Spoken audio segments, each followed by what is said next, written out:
नमस्कार दोस्तों, स्वागत है आपका friends at preparation YouTube channel पर। और इस चैनल पर मैं लेके आता हूँ रोजाना एजुकेशनल वीडियो। आज की इस वीडियो में हम लोग डिस्कस करेंगे करंट अफेयर और जनरल स्टडी से रिलेटेड क्वेश्चन की। इस क्वेश्चन को आप अटेम्प्ट करके प्रैक्टिस कर सकते हैं किसी भी कॉम्पिटिटिव एग्जामिनेशन के लिए जिसमें आपसे पूछा जाए करंट अफेयर और जनरल स्टडी के क्वेश्चन। वीडियो के एंड में आपने कमेंट करके बताना है कि आपका स्कोर क्या है, यानी कि आप कितने क्वेश्चन के आंसर सही कर रहे हैं। वीडियो स्टार्ट करने से पहले मैं आपसे कहूंगा चैनल को सब्सक्राइब कर लीजिए अगर पहली बार देख रहे हैं। इसके अलावा इस वीडियो के डिस्क्रिप्शन में आपको कुछ लिंक मिलेंगे वीडियो के, जिसे देख करके आप और भी रिवीजन कर सकते हैं। साथ ही साथ आप मेरा टेलीग्राम ग्रुप भी ज्वाइन कर सकते हैं, जहां आपको लेटेस्ट अपडेट मिल जाएगी और साथ ही साथ आपको नोट्स वगैरह भी मिल जाएगी। चलिए स्टार्ट करते हैं फिर फर्स्ट क्वेश्चन के साथ। With reference to Deen Dayal Antyodaya योजना national rural livelihood mission DNRLM consider the following statement. यानी कि इस क्वेश्चन के अंदर जो आपसे पूछा जा रहा है DNRLM, it means Deen Dayal Upadhyay जो जी हैं उनके नाम से एक योजना रखी गई है जिसका नाम है दीन दयाल अंत्योदय योजना नेशनल रूरल लाइवलीहुड मिशन। और इस मिशन को ध्यान में रखते हुए आपके पास यहाँ पे दो स्टेटमेंट है। ये आपका फर्स्ट स्टेटमेंट है और ये आपका सेकंड स्टेटमेंट है। तो ये दो स्टेटमेंट आपको दे दिए गए हैं और इनके अकॉर्डिंग आपने बताना है कि भी करेक्ट स्टेटमेंट क्या है। तो according to first statement, the mission lay special emphasize on the special inclusion of vulnerable community. यानी कि वनरेबल कम्युनिटी के जो लोग हैं उनको एक स्पेशल पैकेज प्रोवाइड करना या स्पेशल फाइनेंशियल इंक्लूजन प्रोवाइड करना इस मिशन का टारगेट है। सेकंड स्टेटमेंट में आपसे बोला जा रहा है it was launch by the ministry of rural and development. यानी कि ये बोला जा रहा है कि जो ग्रामीण विकास मंत्रालय है, ठीक है, उस मंत्रालय ने यानी कि मिनिस्ट्री ऑफ रूरल डेवलपमेंट ने इस प्रोग्राम को, इस मिशन को लॉन्च किया है। तो ये दो स्टेटमेंट हो गए आपके पास। अब आपको बताना है कि करेक्ट स्टेटमेंट क्या है। According to option A, first statement आपका करेक्ट है। ऑप्शन बी के अकॉर्डिंग सेकंड स्टेटमेंट आपका करेक्ट है। और ऑप्शन सी के अकॉर्डिंग फर्स्ट और सेकंड दोनों ही स्टेटमेंट करेक्ट है। और ऑप्शन डी के अकॉर्डिंग फर्स्ट और सेकंड दोनों ही स्टेटमेंट गलत है। तो करेक्ट स्टेटमेंट आपका क्या है, चलिए क्वेश्चन को अटेम्प्ट कर लीजिए।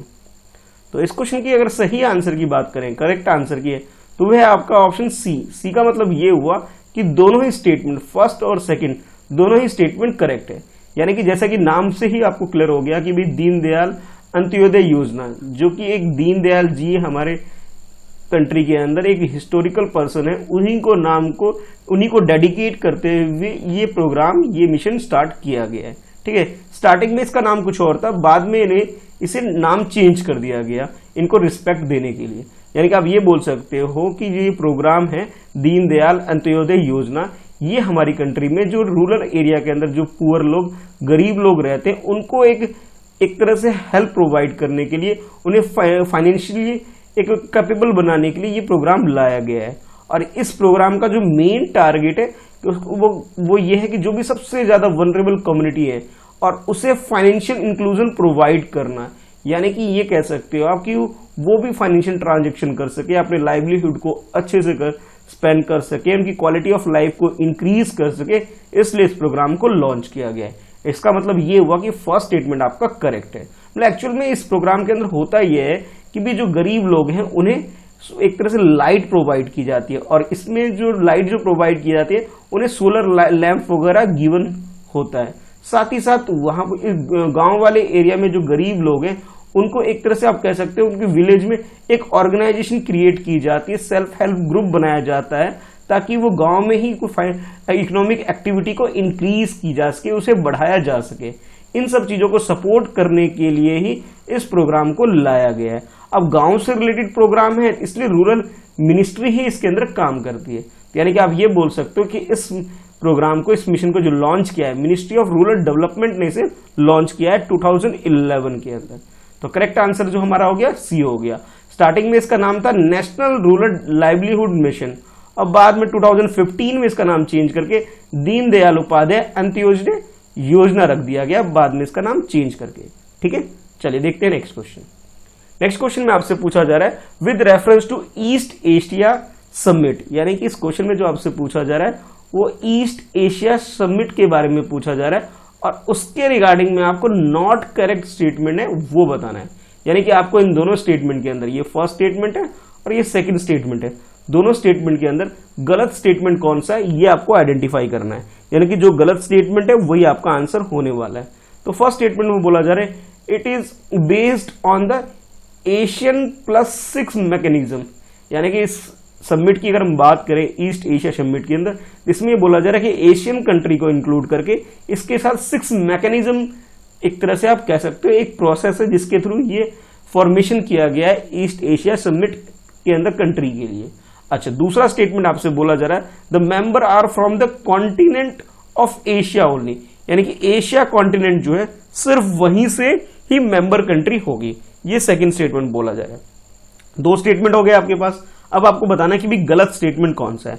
According to option A first statement गलत है, according to option B second statement गलत है, और ऑप्शन सी के according both first and second दोनों ही स्टेटमेंट गलत है, और लास्ट में बोला जा रहा है neither one not two, it means ये दोनों स्टेटमेंट गलत नहीं है, यानी कि दोनों स्टेटमेंट सही है।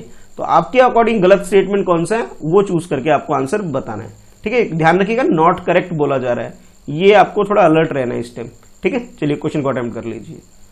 तो इस क्वेश्चन की अगर करेक्ट आंसर की बात करें तो करेक्ट आंसर आपका ऑप्शन बी हो जाएगा। बी का मतलब ये कि सेकंड स्टेटमेंट जो है वो करेक्ट है, फर्स्ट स्टेटमेंट गलत है, ठीक है। पहले एक बार समझ लेते हैं ये ईस्ट एशिया समिट एक्चुअल में होता क्या है, ठीक है। ईस्ट एशिया समिट का मतलब ये होता है कि जिस तरह से यूरोपियन यूनियन बनाई गई थी, ठीक है, यूरोपियन यूनियन बनाई गई थी उसी तरह की, यानी कि यूरोपियन यूनियन की ही तर्ज पे एशिया में ईस्ट एशिया के जो 10 कंट्री ने डिसाइड किया कि हम लोग भी इसी तरह का एक ग्रुप फॉर्मेशन करेंगे।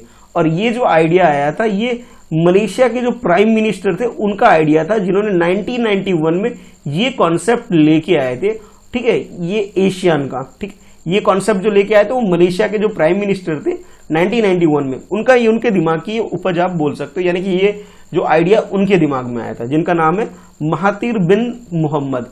इन्होंने इस ऑर्गेनाइजेशन को स्टैब्लिश किया था 1991 के अंदर।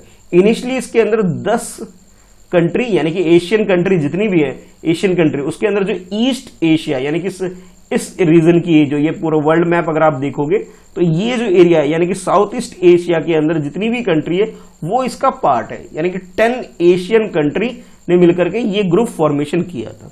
बाद में इसके अंदर 6 कंट्री को ऐड कर दिया गया, और वो 6 कंट्री हैं साउथ कोरिया, जापान, 2 कंट्री ये हो गई, इसके अलावा ऑस्ट्रेलिया और न्यूजीलैंड हो गया, और इधर इंडिया और चाइना आ गई, ये 6 कंट्री और ऐड कर दिया गया, यानी कि टोटल हो गए 10 + 6 हो गए।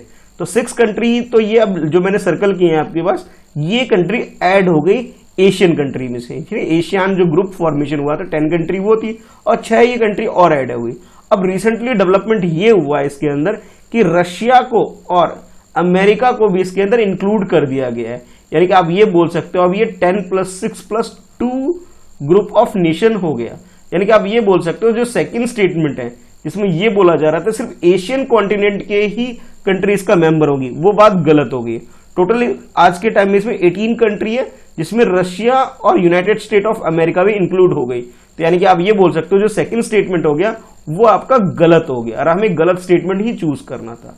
अगर हम फर्स्ट स्टेटमेंट की बात करें तो फर्स्ट स्टेटमेंट में आपसे बोला गया कि भाई ये 10 + 6 है, यानी कि अब 10 + 6 ना होकर के ये क्या हो गया, ये अब 10 + 6 की जगह 10 + 6 की तर्ज पे इसकी फॉर्मेशन हुई थी, ठीक है। ये बात तो बिल्कुल ठीक है, लेकिन आज के टाइम पे आपको याद रखना है कि 2 कंट्री और ऐड हो गई, और ये जो बाकी जो कंट्री बच गई आपकी जिसको जो मैंने सर्कल नहीं किया है, ये सारी ईस्ट एशियन कंट्री है जो कि उसके अंदर आती है, एशियन ग्रुप के अंदर आती है, ठीक है। तो करेक्ट आंसर हमारा ऑप्शन बी हो गया, यानी कि सेकंड स्टेटमेंट ही हमारा गलत था, ठीक है। अच्छा, आपके लिए क्वेश्चन ये रहेगा कि ये जितनी जो 10 कंट्री है जिसका कि नाम आप यहां से देख पा रहे हो, इन सारी कंट्री की कैपिटल क्या है, ठीक है, कैपिटल क्या है, और कैपिटल के अलावा इस कंट्री में लैंग्वेज कौन सी, नेशनल लैंग्वेज इनकी क्या है, ये आपको कमेंट करके बताना है। ये आपके लिए क्वेश्चन भी रहेगा, ठीक है। चलो देखते हैं नेक्स्ट क्वेश्चन। तो नेक्स्ट क्वेश्चन में आपसे पूछा जा रहा है with reference to special frontier force consider the following statement, यानी कि हमारी कंट्री में जो स्पेशल फ्रंटियर फोर्स है उसके बारे में आपसे क्वेश्चन पूछा जा रहा है। और यहां आपके पास ये फर्स्ट स्टेटमेंट है, ये सेकंड स्टेटमेंट है, और नीचे ये थर्ड स्टेटमेंट है। 3 स्टेटमेंट आपको दे दिए गए हैं, और आपसे पूछा जा रहा है कि भी ये बताओ कि करेक्ट स्टेटमेंट कौन सा है, उसके अकॉर्डिंग ही आपको ये ऑप्शन चूज करना है। According to statement 1, it was raised to prevent Chinese occupation at LAC, यानी कि LAC का मतलब है लाइन ऑफ एक्चुअल कंट्रोल, यानी कि अगर हम इंडिया का अगर मैप देखो, ये JNK का जो ऊपर वाला, थोड़ा सा दोबारा बनाता हूं मैं, ये जो ऊपर का जो पोर्शन है हमारा JNK वाला, तो यहाँ लद्दाख के पास जो ये एरिया जो चाइना ने ऑक्यूपाई किया हुआ है, और ये जो लाइन जाती है इसे लाइन ऑफ एक्चुअल कंट्रोल बोला जाता है। तो इस एरिया में चाइना हमेशा कोशिश करता है कि हमारे एरिया को कब्जा कर सके, ऑक्यूपाई कर सके, तो उसको प्रिवेंट करने के लिए ये स्पेशल फ्रंटियर फोर्स को एस्टेब्लिश किया गया है according to option statement 1। Statement 2 में आपसे बोला जा रहा है it fall under the preview of ministry of defence, यानी कि ये जो फोर्स है ये मिनिस्ट्री ऑफ डिफेंस के अंदर काम करती है, ठीक है, इसके अंडर में रहती है। अच्छा, थर्ड स्टेटमेंट में आपसे बोला जा रहा है it is also referred as Vikas battalion, इस फोर्स का जो दूसरा नाम है, एक और नाम है जिस नाम से इसे जाना जाता है, उसे विकास बटालियन भी बोला जाता है। तो ये 3 स्टेटमेंट हो गई आपके पास। अब आपको बताना है कि भी ये स्पेशल फ्रंटियर फोर्स एक्चुअल में होता क्या है, ठीक है, इसके बारे में कौन कौन सी स्टेटमेंट करेक्ट है। तो ऑप्शन ए के अकॉर्डिंग फर्स्ट स्टेटमेंट करेक्ट है, ऑप्शन बी के according first and second statement correct है, और ऑप्शन सी के अकॉर्डिंग फर्स्ट एंड थर्ड दोनों स्टेटमेंट करेक्ट है, और ऑप्शन डी में आपसे बोला जा रहा है 1 2 3 ओनली, यानी कि ये तीनों ही स्टेटमेंट करेक्ट है। तो आपके अकॉर्डिंग करेक्ट स्टेटमेंट क्या है, चलिए क्वेश्चन को अटेम्प्ट करके आंसर बताइए।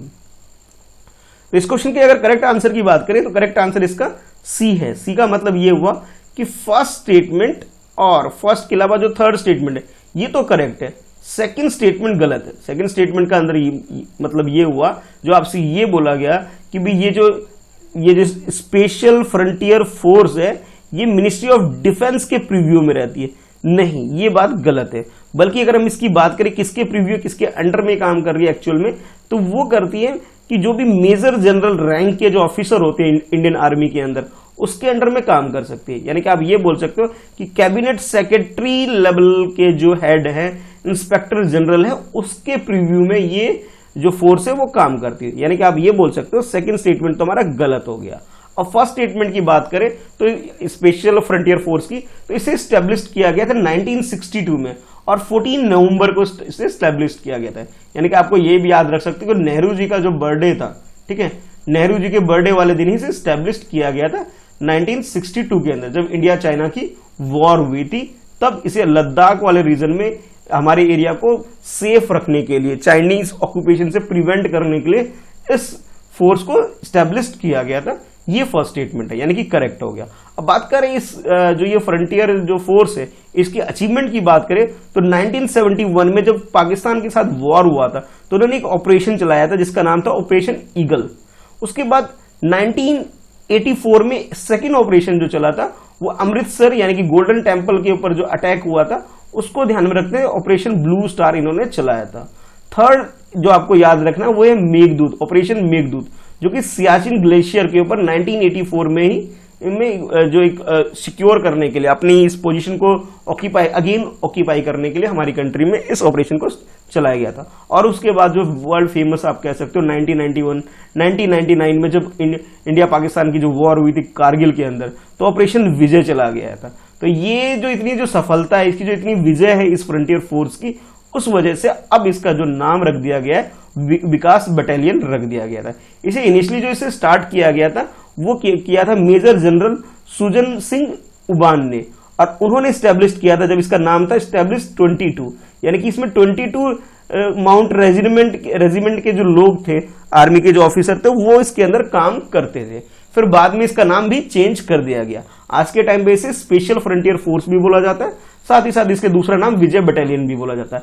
ये 1999 में जो वॉर हुई थी पाकिस्तान के साथ, तब इसका एक और नाम रख दिया गया। तो करेक्ट आंसर आपका ऑप्शन सी हो गया, first and third statement correct है। ठीक है, अब देखते हैं नेक्स्ट क्वेश्चन। नेक्स्ट क्वेश्चन में आपसे पूछा जा रहा है इंदिरा के बारे में कि Indira series of exercise is conducted by the India in association with which of the following country, यानी कि एक मिलिट्री की एक्सरसाइज है जिसका नाम है इंदिरा। ठीक है, और ये इंदिरा सीरीज ऑफ एक्सरसाइज जो है ये इंडिया हमारी कंट्री किस कंट्री के साथ ये करती है। तो ऑप्शन ए में आपसे बोला जा रहा है कि रशिया के साथ करती है, ऑप्शन बी में आपसे बोला जा रहा है यूएसए यानी कि अमेरिका के साथ ये एक्सरसाइज हमारी कंट्री करती है, ऑप्शन सी में आपसे बोला जा रहा है कि फ्रांस के साथ ये एक्सरसाइज करती है इंडिया, और ऑप्शन डी में आपसे बोला जा रहा है कि इंडोनेशिया के साथ की जाने वाली ये एक्सरसाइज है जिसका नाम है इंदिरा। तो ये चार ऑप्शन आपके पास हो गए, सही आंसर आपके अकॉर्डिंग क्या है, चलिए क्वेश्चन को अटेम्प्ट कर लीजिए। तो इस क्वेश्चन की अगर करेक्ट आंसर की बात करें वह आपका ऑप्शन ए, यानी कि रशिया के साथ एक्सरसाइज होती है। यानी कि इनिशियली 2003 में इस एक्सरसाइज को स्टार्ट किया गया था इंडियन नेवी के द्वारा, यानी कि नेवल एक्सरसाइज थी स्टार्टिंग में। और इंडियन नेवी, ठीक है, यानी कि हमारी कंट्री की नेवी और रशिया की जो नेवी थी, दोनों मिलकर के ये एक्सरसाइज किया करती थी। फिर बाद में 2017 में इसमें थोड़ा चेंजेस कर दिया गया और उसके बाद ये ट्राई सर्विस एक्सरसाइज हो गई। ट्राई सर्विस का मतलब ये हुआ कि आर्मी भी इसका पार्ट हो गई, ठीक है। नेवी तो ऑलरेडी पहले से थी, नेवी एक्सरसाइज तो पहले से कर रही थी, लेकिन आर्मी भी ऐड होगी। आर्मी के अलावा एयर फोर्स ने भी इसके साथ काम करना शुरू कर दिया। यानी कि हमारी कंट्री, यानी कि इंडियन आर्मी या इंडियन आर्मी के अंदर जो तीनों पार्ट है, यानी कि एयर फोर्स हो गया, नेवी हो गया, आर्मी हो गई, ये तीनों, और रशिया का भी जो काउंटर पार्ट है, ठीक है, रशिया का जो काउंटर पार्ट है, वहां की जो तीनों यूनिट है, तीनों यूनिट मिलकर ये एक्सरसाइज करती है। तो करेक्ट आंसर हमारा हो गया ऑप्शन ए हो गया। ए का मतलब ये हुआ कि भाई ये रशिया के साथ की जाने वाली एक्सरसाइज है जिसका नाम है इंदिरा। आप इंदिरा से ऐसे भी याद रख सकते हैं, IND का मतलब हो गया इंडिया, RA यानी कि ये रशिया के लिए यूज किया जा रहा है, ठीक है, यानी कि इसलिए इसके इंदिरा भी बोला जा रहा है। अब देखते हैं नेक्स्ट क्वेश्चन। तो नेक्स्ट क्वेश्चन में आपसे पूछा जा रहा है, in which of the following tiger reserve the world's largest and oldest teak tree named Kannimara is located. यानी कि वर्ल्ड का जो लार्जेस्ट और ओल्डेस्ट एक ट्री है जिसका जो नाम है कनिनमारा, कन्नीमारा भी आप बोल सकते हो, कन्नीमारा है, ये कौन से टाइगर रिजर्व में लोकेटेड है, इसकी लोकेशन के बारे में आपको बताना है। ऑप्शन ए के अकॉर्डिंग ये दंदेली टाइगर रिजर्व है, वहां पर ये ट्री लोकेटेड है। ऑप्शन बी में आपसे बोला जा रहा है बांदीपुर टाइगर रिजर्व में ये लोकेटेड है। ऑप्शन सी में बोला जा रहा है आपसे नगरहोल टाइगर रिजर्व में, यानी कि नगरहोल या नागरहोल टाइगर रिजर्व में इसकी लोकेशन है। और ऑप्शन डी में आपसे बोला जा रहा है परम्बिकुलम टाइगर रिजर्व में इसकी लोकेशन है। तो ये 4 टाइगर रिजर्व के आपको नाम दे दिए गए हैं। आपको ये बताना है ये जो टीक ट्री है जिसका नाम रख दिया गया कन्नीमारा, ये कहां पे इसकी कन्नीमारा की लोकेशन के बारे में आपको बताना है कि सही आंसर क्या है। 4 ऑप्शन है आपके पास, चलिए क्वेश्चन को अटेम्प्ट कर लीजिए। तो इस क्वेश्चन का जो करेक्ट आंसर है वो है आपका ऑप्शन डी। डी का मतलब ये हुआ कि परम्बिकुलम टाइगर रिजर्व जो हमारी कंट्री में केरला के अंदर जो टाइगर रिजर्व है वहां पर इसकी लोकेशन है। यानी कि हमारी अगर इंडियन मैप अगर आप देखोगे तो बिल्कुल साउथ में केरला स्टेट है, और केरला स्टेट के अंदर ये पर्टिकुलर जो डिस्ट्रिक्ट है जिसका पलकड़म डिस्ट्रिक्ट है, इस डिस्ट्रिक्ट के अंदर ये टाइगर रिजर्व है जिसका नाम है परम्बिकुलम टाइगर रिजर्व। और परम्बिकुलम टाइगर रिजर्व के अंदर ही जो अन्नामलाई लैंडस्केप है, ठीक है, इस एरिया में, यानी कि आप ये बोल सकते हो कि वेस्टर्न घाट जो है हमारी कंट्री में, वेस्टर्न घाट जो कि केरला के अंदर जो डिस्ट्रिक्ट है पलक्कड़ डिस्ट्रिक्ट, उसके अंदर ये टाइगर रिजर्व स्टैब्लिश्ड है या लोकेटेड है, और उसके अंदर ही ये वर्ल्ड की ओल्डेस्ट टीक ट्री अवेलेबल है हमारी कंट्री के अंदर। यानी कि ये बोल सकते हो 350 साल पुराने 350 ईयर ओल्ड ट्री हमारी कंट्री के अंदर है। और इसकी अगर हाइट की बात करें तो ये 40 मीटर इसकी हाइट है, और इस ट्री का नाम जो है रखा गया है कन्नीमारा ट्री है। तो करेक्ट आंसर आपका हो गया ऑप्शन डी। डी का मतलब ये हो गया कि परम्बिकुलम टाइगर रिजर्व इसका आंसर है। तो आज आपके लिए जो क्वेश्चन होने वाला है, ठीक है, एक क्वेश्चन का आंसर जो आपको करना है कि बाकी जो 3 टाइगर रिजर्व है इन सब की लोकेशन आपको बताना है, इनकी लोकेशन कहाँ है, ठीक है, यानी कि Dandeli tiger reserve, Bandipur tiger reserve और नगरहोल टाइगर रिजर्व, इन तीनों टाइगर रिजर्व की आपकी लोकेशन बताना है। ये तो आपका क्वेश्चन नंबर 1 हो गया। और इससे पहले एक क्वेश्चन मैंने आपसे और पूछा था, उसमें आपसे ये पूछा था जो एशियन कंट्री है जिसके अंदर 10 कंट्रीज जो है, उन 10 के 10 कंट्री के बारे में आपको ये बतानी है इनकी कैपिटल क्या है, और कैपिटल के अलावा आपको वो बतानी है कि लैंग्वेज कौन सी वहां यूज होती है, यानी कि उनकी ऑफिशियल लैंग्वेज क्या है, उसके बारे में आपको बताना है, ऑफिशियल लैंग्वेज के बारे में और उनकी कैपिटल के बारे में। ठीक है, तो ये आपके लिए क्वेश्चन रहने वाला है। चलिए वीडियो को लाइक करिए, अपने ज्यादा से ज्यादा दोस्तों में से शेयर करिए। आप जिस सोशल मीडिया को यूज करते हैं वहां पे मुझे फॉलो कर सकते हैं, सबका लिंक डिस्क्रिप्शन में है। और इसके अलावा टेलीग्राम ग्रुप का भी चैनल का भी लिंक आपके इस डिस्क्रिप्शन के अंदर है, जिसे आप ज्वाइन कर सकते हैं। ठीक है, मिलते हैं फिर नेक्स्ट वीडियो में। आज की इस वीडियो में इतना ही है। स्क्रीन पे जो वीडियो आ रही है आप उसे देखकर रिवीजन कर सकते हैं। ठीक है, मिलते हैं फिर नेक्स्ट वीडियो पे friends at preparation YouTube channel पर।